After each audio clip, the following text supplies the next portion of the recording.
আজকে আমরা এখানে মিটিং করছি। এই মতো অবস্থায় আমরা বক্তব্য রাখছি, আমি বক্তব্য রাখছিলাম।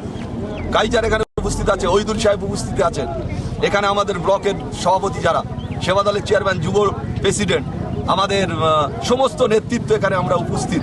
সকাল থেকে আমরা মিটিং করছি। ইন দ্য মিন টাইমে রাজ্জাক মন্ত্রী মিটিং এর মধ্যে দিয়ে যাচ্ছিল।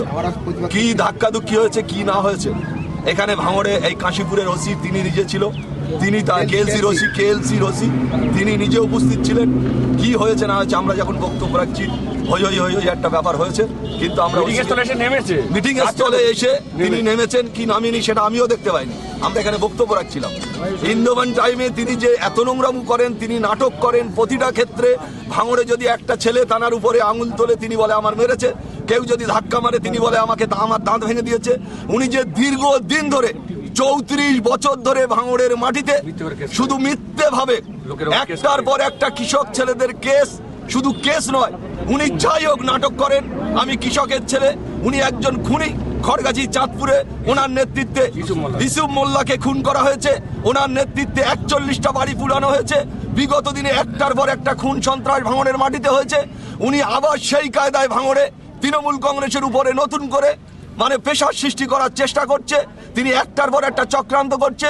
তিনি কিছু সিপিএম এর লোক, কিছু লেটেল, কিছু খুনেদের উস্কে দিয়ে এই এলাকা অশান্তি করার চেষ্টা করছে। আমরা তৃণমূল কংগ্রেসের পক্ষ থেকে আমরা শুধু ধিক্কার নয়, আমরা প্রতিবাদ জানাই। সারা ভাঙড়ে আজ প্রতিবাদ মিছিল হবে যে উনি যে নক্কারজনক ঘটনা, উনি যে আজকে বলছে আমাকে মেরেছে, উনি যে বলছে দাঁত ফেলে দিয়েছে, উনি যে বলছে আরাবুল মেরেছে, একটা কথা এখানে আমরা চ্যালেঞ্জ করে বলতে পারি, প্রেস মিডিয়ার সামনে বলতে পারি যে রাজ্জাক মোল্লার মতন একজন মিথ্যাবাদী, একজন ধাপ্পা, একজন যে 34 বছর বিধানসভায় দাঁড়িয়ে মিথ্যে কথা বলেছে, আজকেও সে মিথ্যে কথা বলছে না। এটা আমি, আপনারা সাংবাদিক, আপনারা এখানকার আজকে যারা প্রেস মিডিয়া এসছেন, আমি শুধু একটা কথা বলবো যে উনি আজকেকার ঘটনায় উনি যে নাটক করেছেন, উনি যে এখানে এসে তৃণমূলের মিটিং এ নেমেছেন, উনি যে এখানে কায়দা দেখাতে গিয়েছেন, এখানে কোনো নেতৃত্ব সাথে যুক্ত নয়।